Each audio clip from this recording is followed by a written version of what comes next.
Pues shalom hermanos, los saludo en esta noche, ya inicio de un día más de reposo, un día más de descanso en el cual podemos pues disfrutar de la familia, de la convivencia, de estudiar, de cantar, de agradecer al Eterno por lo que hizo durante la semana.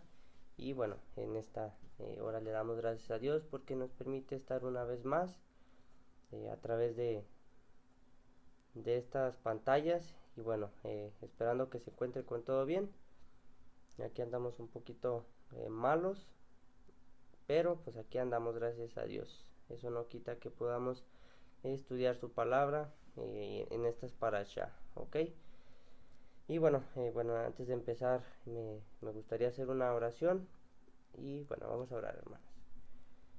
Gracias te damos, Señor, en esta hora por la oportunidad de vida que nos diste, Señor. Gracias porque en tu misericordia, en tu bondad nos permites abrir nuestros ojos, Señor. Aún tú nos das el aliento de vida. Gracias te damos por eso, Señor, porque podemos tener todavía nuestros 5 sentidos. A lo mejor algunos funcionando un poquito menos que otros, Señor, pero bueno, tú nos permites estar aquí, Señor, con todo bien, sin ningún problema. Y bueno, a veces con enfermedades, a veces con eh, situaciones, problemas que pasan, Señor, en nuestra vida, en nuestra familia, Señor. Pero aún así tú estás ahí con nosotros, Señor, y nos sigues cuidando. Te pido en esta hora, Señor, que bendigas a todos los que están escuchando esta transmisión, Señor, a los que lo van a ver en este día y a los que lo van a ver posteriormente, Señor. También tú bendices, Señor, su casa, su familia, Señor, y todo lo que puedas tener en ellos, Señor. Te damos gracias por la salud, gracias por la enfermedad, gracias por lo que das y gracias por lo que quitas. Te pedimos que en este Shabbat tú nos permitas disfrutar, Señor, de la compañía familiar o de los hermanos, Señor, pero también de tu compañía, Señor, que tú estés presente y bueno, podamos disfrutar, Señor, con mucha felicidad, Señor, este día de descanso, este día de fiesta al cual tú nos ordenas, Señor, que lo llamemos delicia, Señor, no andando en nuestros propios deseos, Señor, carnales, Señor, sino solamente en ti, Señor, pensar solamente en ti, Señor, y nuestro punto de atención sea solamente tú, Señor, que todo lo demás que hicimos en la semana, Señor, lo podamos dejar por un momento, Señor, y solamente darte las gracias a ti. Gracias te damos. Y bueno, permítenos seguir avanzando, Señor, en tu camino, Señor, en tu conocimiento. Danos sabiduría, entendimiento para entender todo lo que se va a decir en esta hora, Señor. Dame las palabras, Señor, necesarias y que solamente hable palabra tuya, Señor, no palabra mía, que puede ser necia, que puede ser vana, Señor. Y bueno, poder cometer a lo mejor algún tipo de pecado, Señor. Líbranos de todo eso, Señor. Y bueno, te pido todo esto en el nombre de nuestro Señor y Salvador, Yeshua. Amén. Y bueno, hermanos, vamos a iniciar en este día de Shabbat, esta parashá, la número 9.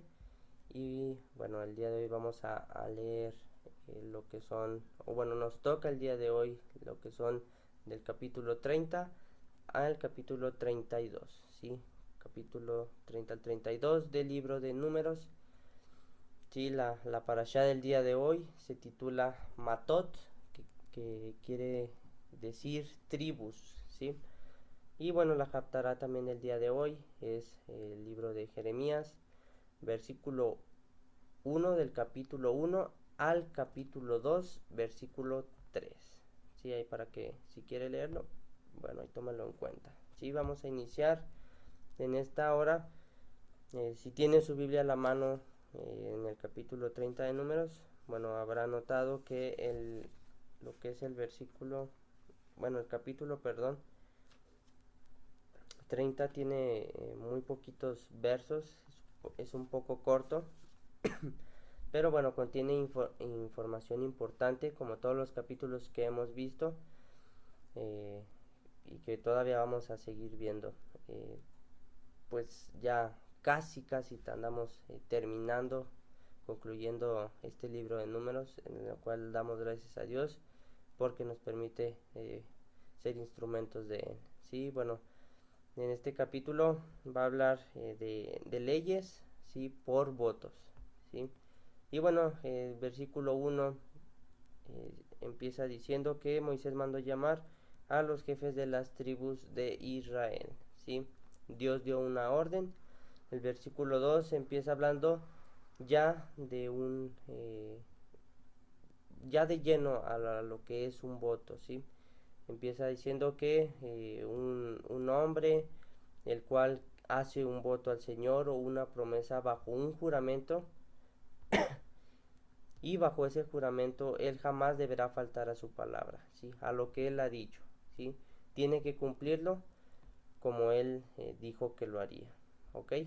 Entonces este capítulo de la Parashá nos va a hablar más que nada de la importancia de cumplir las promesas o lo que estamos hablando, ¿ok? Lo que destaca este primer versículo es a los jefes en relación con el cumplimiento de las promesas que se hagan, ¿sí? Un jefe tiene mucha más responsabilidad para cumplir sus promesas que el resto del pueblo. Está en un nivel más arriba. Eso no quiere decir que el resto del pueblo no tenga, por así decirlo, pues sí, la obligación de cumplir. Todo lo que se diga se tiene que cumplir, pero un jefe, al ser una autoridad, tiene mucha más responsabilidad, ¿sí? Él representa a Dios ante el pueblo, ¿sí? Si un jefe no cumple con sus promesas, el pueblo tendrá una imagen equivocada del Eterno, el cual él ha puesto, pues sí, a estos líderes, a estos jefes, como sus representantes. Moisés como la cabeza. Si Moisés se equivocaba, ¿qué era lo que pasaba? El pueblo iba a dudar de la veracidad de Dios, ¿sí? Ahora, ¿cómo lo podemos ver en la actualidad con algún ejemplo? Bueno, tenemos un ejemplo muy práctico, un líder político que da promesas, que dice yo voy a hacer esto, voy a cambiar esto, y da una infinidad de cosas atractivas que pueden ser favorables hacia un pueblo, ¿sí? Esa campaña se hace, la gente cree, la gente vota, la gente da su voto de confianza hacia esa persona. Y bueno, ¿qué pasa después? Bueno, que al ser elegido no cumple con esas promesas, por lo que dijo que iba a hacer. Bueno, ahí, por así decirlo, está faltando a lo que está diciendo, ¿sí? Y bueno, se profana el nombre de Dios. Él nos ha ordenado en que todo lo que digamos, todo lo que juremos, todo lo que prometamos, lo cumplamos en este mundo. Entonces, si no lo hacemos, estamos profanando también el nombre de Dios. Y bueno, un ejemplo también muy práctico, ¿sí? Este principio de cumplir lo que se promete, bueno, es válido también para los padres de familia, al ser las cabezas, al ser los líderes de su hogar, ¿sí? Al ser la autoridad de la casa o en la familia, pues si se da una promesa a los hijos o una palabra en la cual tenga que cumplirse algo, pues se tiene que cumplir para que los hijos también puedan ver y conocer lo que es la fidelidad del Señor a través de los padres.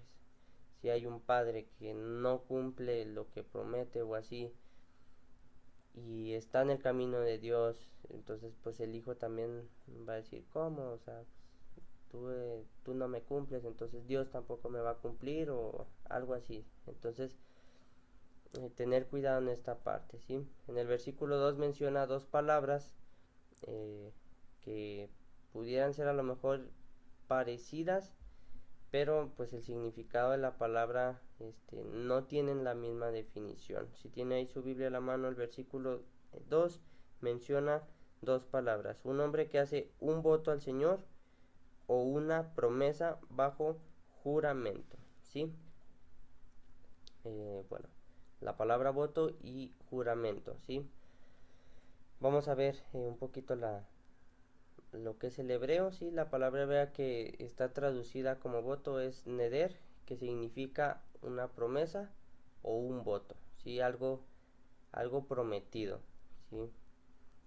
Algo que, eh, por así decirlo, como ponerlo como por ejemplo, eh, algo que puede encontrar como comentario es que puede ser una restricción sobre un objeto, ¿sí?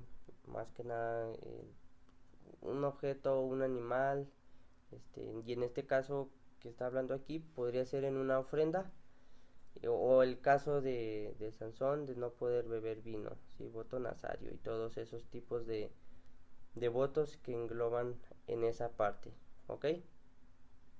Y la palabra hebrea que ha sido traducida eh, como juramento, ¿sí? Es la palabra shebuah o shabá, y tiene que ver con una restricción de la persona misma de no hacer una cierta actividad permitida.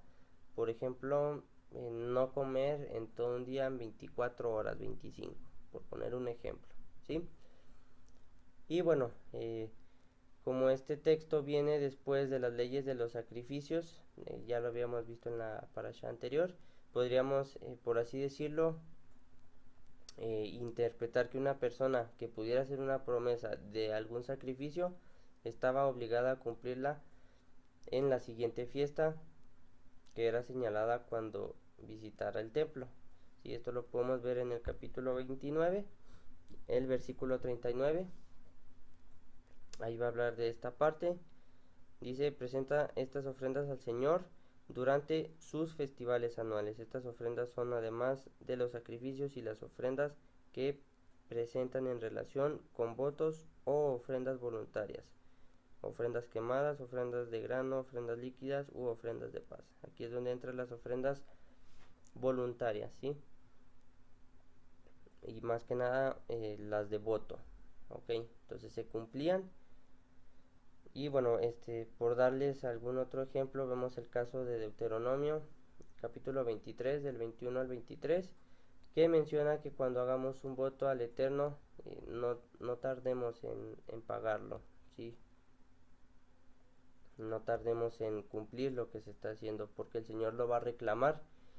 Y bueno, sería pecado si no se cumpliera esa parte. Otro ejemplo, a lo mejor más conocido, es el ejemplo de Ana, que hizo un voto al Señor y le dijo que si él le daba un hijo, ella lo iba a dedicar todos los días de su vida al servicio del templo y nunca pasaría navaja por su cabeza. Entonces ahí tenemos otro voto. Dios le permitió tener a Samuel y ella cumplió lo que había dicho, ¿sí? Ahí Dios también bendijo a Ana y a su familia.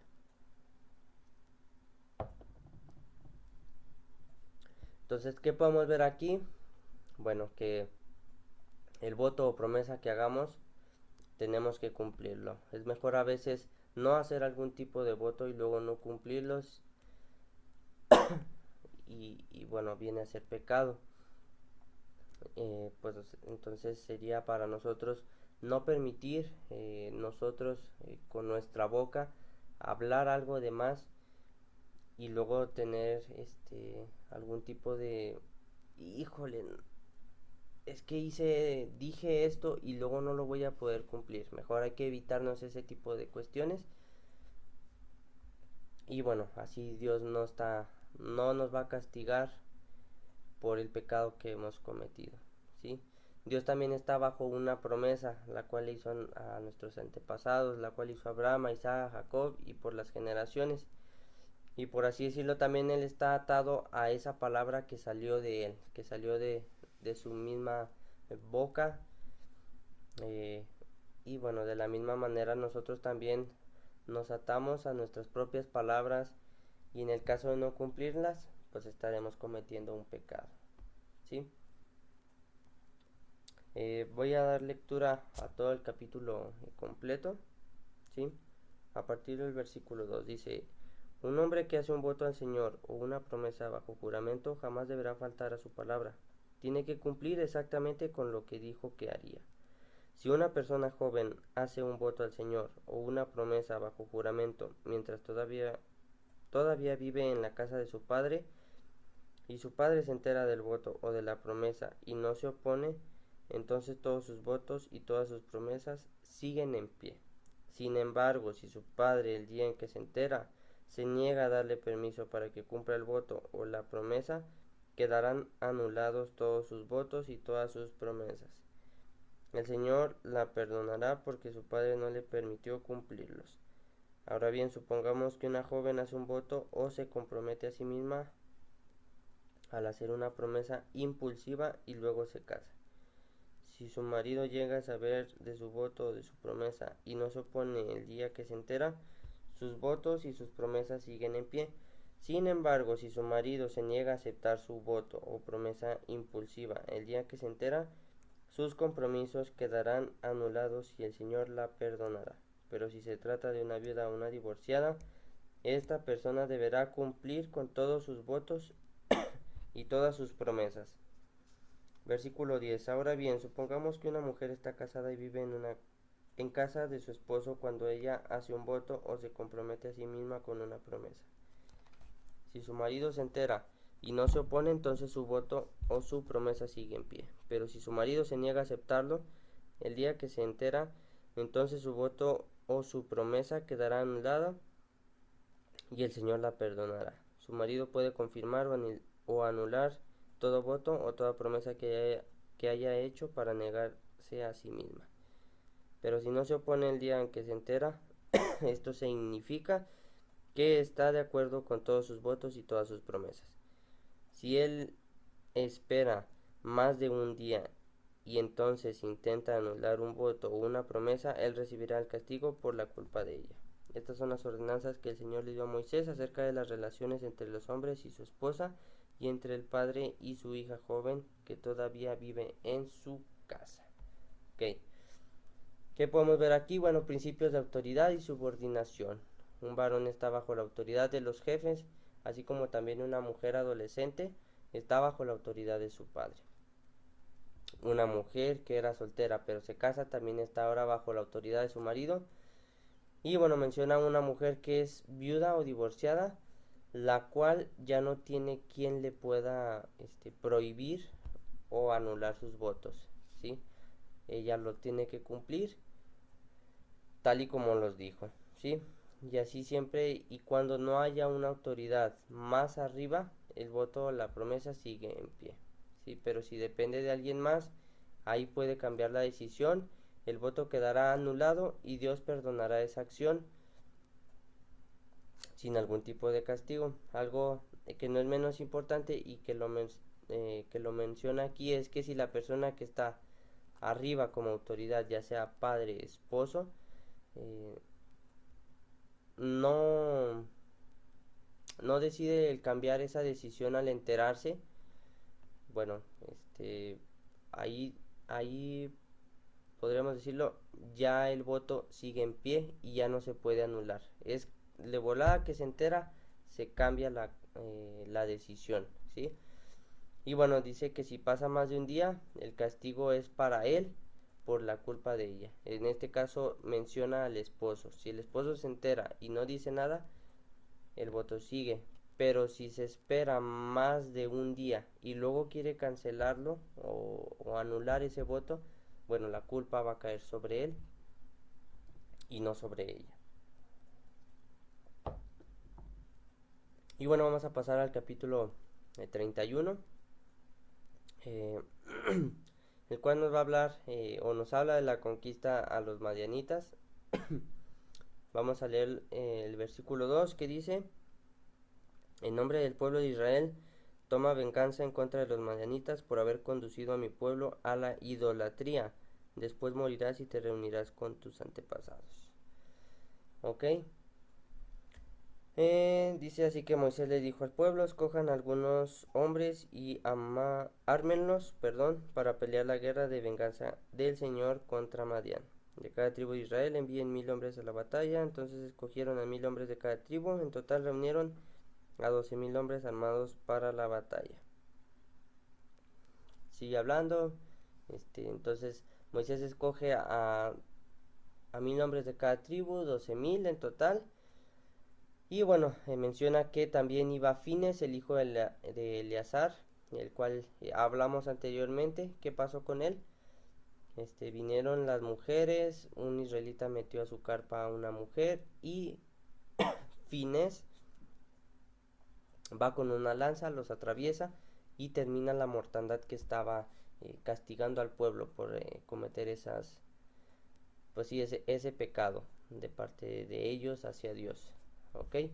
Él fue el encargado, Fines, para comandar la batalla, y menciona que llevaban objetos sagrados del santuario y las trompetas para dar la orden de ataque. ¿Sí? Mataron a los 5 reyes madianitas, y menciona también en el versículo 8 que también mataron a espada a Balaam, hijo de Beor. Balaam lo habíamos visto anteriormente con Balac.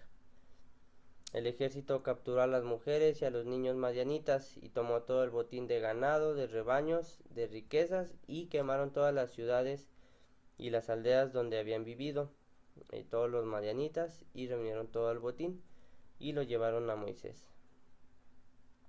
Algo interesante que menciona aquí es a Balaam.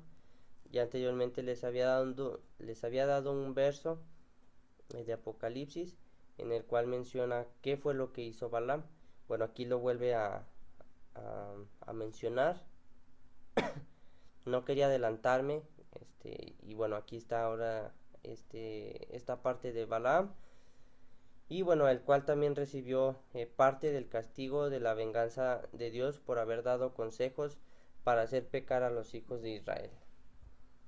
Y bueno, ¿qué podemos aprender aquí en esta parte? Que el que hace que otro peque también tendrá su castigo, ¿sí? No debemos nosotros tampoco hacer cometer a alguien pecado, sino también nosotros vamos a ser castigados, ¿sí? Algo que encontramos aquí, bueno, es que de quién viene la venganza. Y bueno, la venganza, según Deuteronomio, versículo 35, en el capítulo 32, dice que del Señor es la venganza y la retribución. Así que el hombre no tiene el derecho de vengarse a sí mismo. En esta ocasión, hablando en el capítulo 31, el Eterno delega a Israel la autoridad para ejecutar su venganza. Israel no tiene el derecho de hacerlo por sí mismo, sino solo por una orden de parte de Dios, que es la decisión divina. ¿Ok? Algunos versículos, por ejemplo, Levítico capítulo 19, verso 18, dice que no nos venguemos, ¿sí? Tenemos más citas acerca de no vengar nosotros algo que nos hayan hecho, sino que solamente Dios puede hacer, ahora sí que justicia, ¿sí? Por darles algunos ejemplos, tenemos Romanos 12, del 17 al 21, que nos habla que nunca paguemos a nadie mal por mal. ¿Ok? Lo estoy resumiendo. Si usted lo quiere buscar más adelante, es Romanos 12, 17 al 21. ¿Ok? Proverbios, también hay versículos que nos invitan a no tomar nosotros venganza. Ya sabemos que los proverbios es para darnos sabiduría, para hacernos conciencia, para darnos consejos acerca de lo que debemos y lo que no debemos de hacer. Y bueno, en esta parte también menciona y nos invita a no tomar nosotros venganza, sino Dios va a tomar venganza por nosotros. ¿Ok? Capítulo 20, versículo 22, que nos dice que nunca paguemos mal por mal, sino que esperemos en el Señor y Él nos salvará. Otro más ahí mismo en Proverbios es en el capítulo 24, versículo 29, que dice que Dios pagará al hombre según su obra.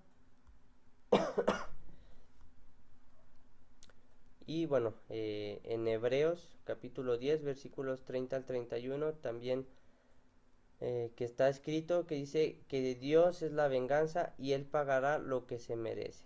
Si sigue diciendo, el Señor juzgará a su propio pueblo y termina con la frase: horrenda cosa es caer en las manos del Dios vivo.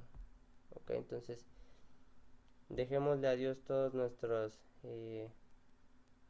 ofensas y que Él se encargue. Si nosotros podemos a lo mejor tener ganas en nuestra carne, pero hay que tener calma, hay que tener esperanza en Dios y esperar a que Él haga su obra. Y bueno, sabemos que la voluntad de Dios es buena, sí, hacia nosotros, aunque a lo mejor para nosotros sea para mal, o lo tomemos a mal. Bueno, para Dios es muy diferente. La postura de Él es muy diferente, perdón, a la de nosotros.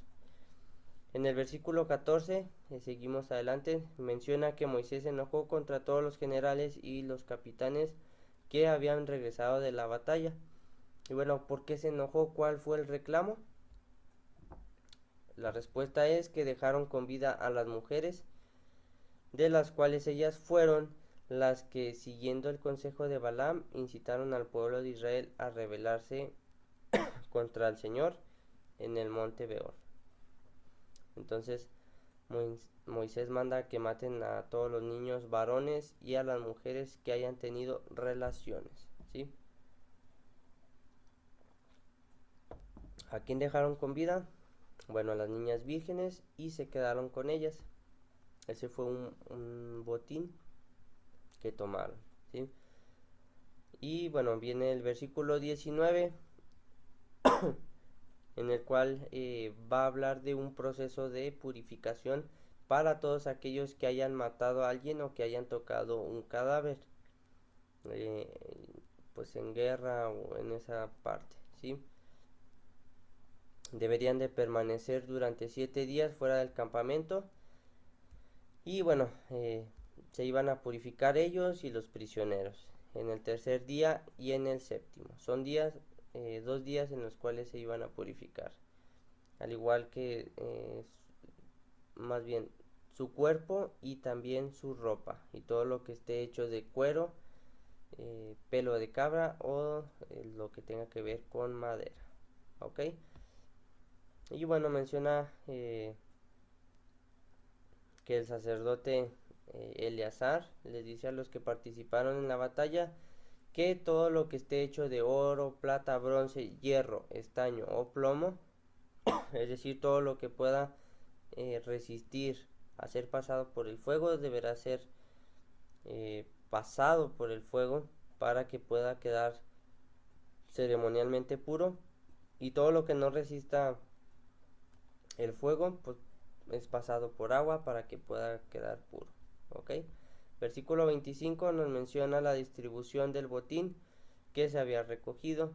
Se hizo un listado de todo el botín que se había tomado durante la batalla, incluida la gente y los animales, y se iba a dividir en 2 partes. Una parte iba a ser para los hombres que fueron y lucharon en la batalla, y la otra mitad era para el resto del pueblo. ¿Sí? Menciona el versículo 28 que la parte que le pertenecía al ejército se iba a entregar primero en la porción del botín que le corresponda al Señor, o sea, uno de cada 500 prisioneros, así de igual manera con el ganado, ya sea burros, ovejas y cabras.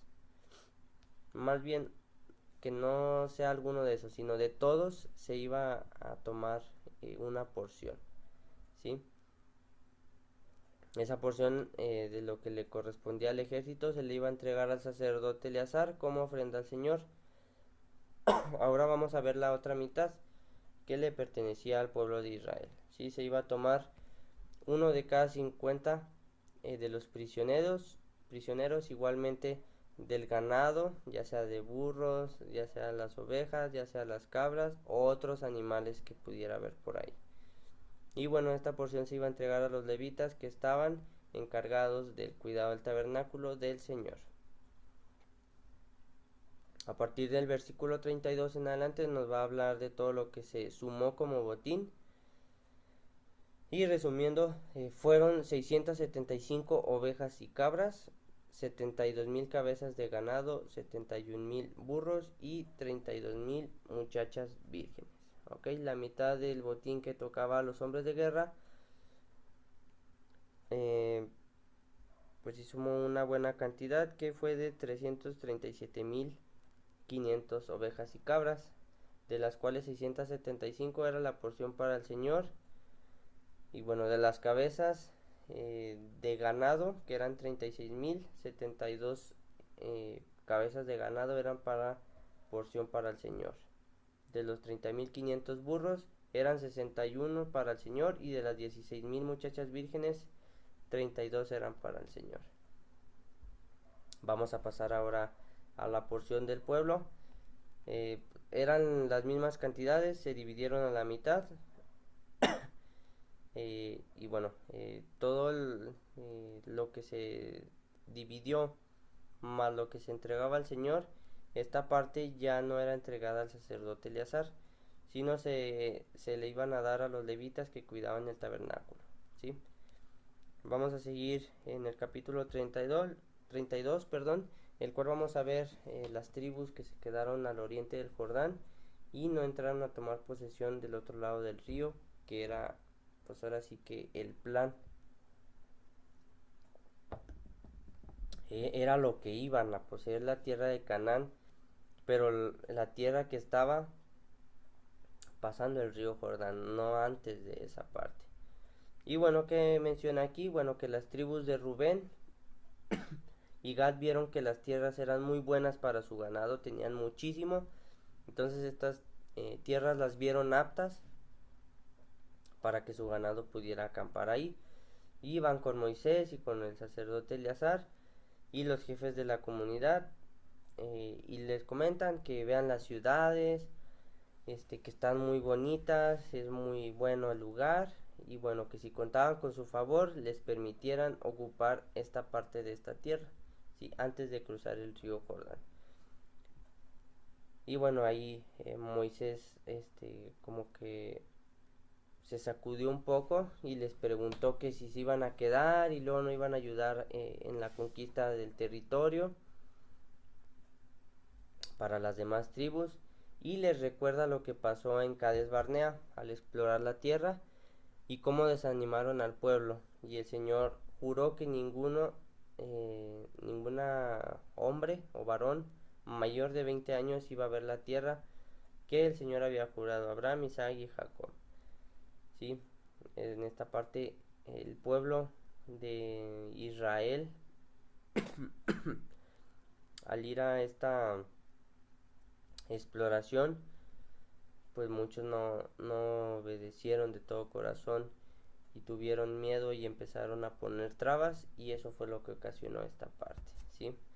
Las únicas excepciones fueron Caleb, hijo de Jefone, y Josué, hijo de Nun, ya que ellos sí siguieron al Señor de todo corazón, ellos sí estaban dispuestos, ellos estaban entregados al Señor, confiando en el Señor que Él sí iba a dar pues sí, los resultados y lo que Él había cumplido, ¿sí? Si el Señor ahí en ese momento les dijo que Él les iba a dar esa tierra, sabemos que el Señor no miente, ¿sí? Entonces Él iba a cumplir esa palabra que Él estaba dando. Y bueno, Caleb y Josué fueron los únicos que, pues sí, de esos 12 varones tuvieron esa valentía de seguir adelante, ¿sí? Porque estaban confiando en Dios, ¿sí? Y bueno, al no confiar en Dios los demás, menciona que el Señor se enojó, y fue esa una de las causas por la cual vagaron por 40 años hasta que se murió toda esa generación que no quiso entrar a poseer la tierra, ¿ok? Ya responden Rubén y Gad que esa parte es para que sus rebaños tuvieran un lugar más grande, y las ciudades fortificadas eran para que estuvieran sus esposas y sus hijos mientras ellos iban y peleaban, ¿sí? Se preparaban para la guerra, e iban a ir a luchar junto con todo el pueblo, ¿ok? ¿Qué pasaba aquí? Que si ellos se quedaban, el pueblo a lo mejor y se iba a sentir más chico y a lo mejor y se desanimaban y volvíamos a lo mismo, iban a empezar murmuraciones, que por qué los sacó de Egipto. Entonces en esa parte, por eso Moisés les está recalcando, o sea, vas a quedarte aquí y ya no vas a ir. Y bueno, la contestación de Rubén y de Gad es, no, vamos a instalarnos, pero vamos a ir con ustedes aún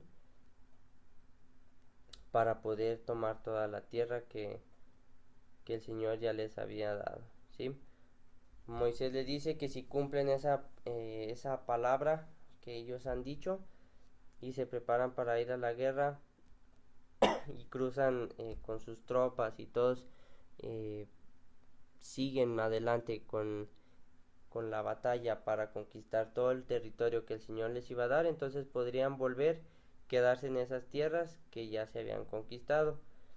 Pero si no cumplían con esa parte de ir y pelear junto con los israelitas, iba a ser pecado y serían culpables de eso que habían dicho. ¿Sí? Y volvemos otra vez, las promesas o los juramentos que se hacen. ¿Cuál es la condición? Cúmplelo. Ya lo dijiste, cúmplelo. ¿Sí? No dejes esa parte. ¿Ok? Y bueno, menciona que eh, Gad y Rubén le respondieron que iban a seguir todas las instrucciones y no se iban a quedar en sus tierras, iban a ir con ellos mientras sus esposas, sus hijos, sus ganados se quedaban en las tierras, ¿sí?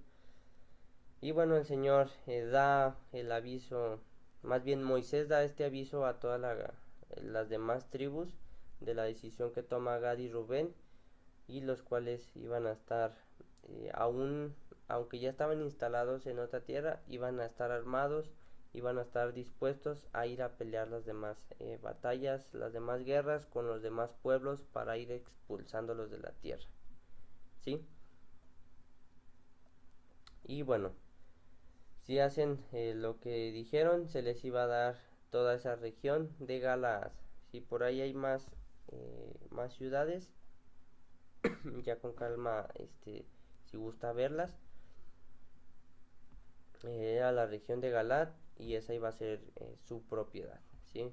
Si se negaban a alistarse, a armarse para ir a la guerra y cruzar el río, entonces iban a ser obligados a aceptar una porción de la tierra de Canaán con el resto del pueblo. ¿Qué iba a pasar? Decían, no, sí vamos, pero al final no fueron, ok, nadie se iba a quedar en esas tierras de las regiones de Galat, sino que todos iban a cruzar pasando el río, ¿sí? Ahí se les iba a dar a todos un pedazo de tierra. Ya no iba a ser igual, a lo mejor, a lo que estaba esperando Rubén y Gad, sí, porque ellos lo que vieron fue la magnitud de la tierra. Entonces acá a lo mejor ya no iban a poder tener todo el espacio que hubieran o que hubieran querido, perdón, ¿sí? Moisés da el aviso a las tribus, pero Rubén y Gad reafirman que ellos son servidores del Señor y que van a hacer todo lo que Él ha ordenado. ¿Sí? Al final Moisés asignó en esas tierras a la tribu de Gad, de Rubén, y también agregó a la media tribu de Manasés. Mitad se quedó dentro, mitad se quedó fuera. Manasés, que era el hijo de José, y bueno, esta parte pues era el reino del territorio de Sejón, rey de los amorreos, y de la tierra de Og, rey de Basán. Sí, un comentario ya para terminar decía que que si Dios hizo esto para dividir, o sea, si Dios dividió esta parte de las tribus era para causar divisiones, conflictos en tribus de Israel o para mantener la unidad. Y bueno, creo que esta división, según el comentario de la tribu de Manasés, era como una estrategia por parte de Dios para mantener la unidad, ¿sí? Del pueblo de Israel, y de esa manera que los hijos de Manasés fueran y se cruzaran y estuvieran en contacto, no dejarlos a un lado, ¿sí? Sino que siguieran visitando familiares y así se mantenían en contacto y no habría una separación como tal, sino si hubiera algún tipo de comunión y se siguieran visitando, perdón, y sin ningún problema. Y también como dato, solamente que en la historia muestra que Israel no sufrió una división de este a oeste. ¿Ok? Esto cómo se estaba dividiendo.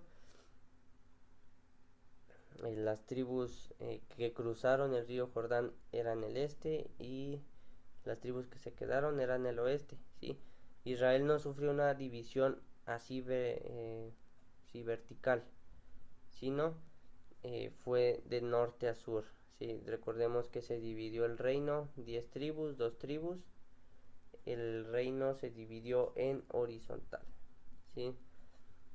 Y bueno, la causa, sí, la causa de la división de este reino, pues no fue por causa de esta distribución de, de Rubén, de Gad y la media tribu de Manasés, sino por otras causas, las cuales ya conocemos, que fue desobediencia a Dios.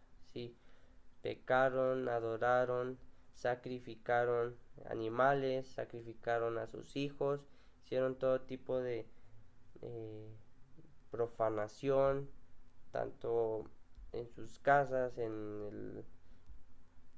así que fuera de sus casas, en el templo. Entonces todo esto llevó a que se hiciera la división y al final la exterminación de las tribus, ¿sí? Y bueno, ya con esto estamos terminando lo que son estos capítulos. Damos gracias a Dios por su palabra, ok, y bueno, pues tampoco no olvidar esta parte de los juramentos, de las promesas que hacemos con nuestras palabras, ok, todo lo que hagamos, cumplirlo al margen del renglón, sí, lo que hemos dicho, eso cumplamos, no se puede cambiar nada.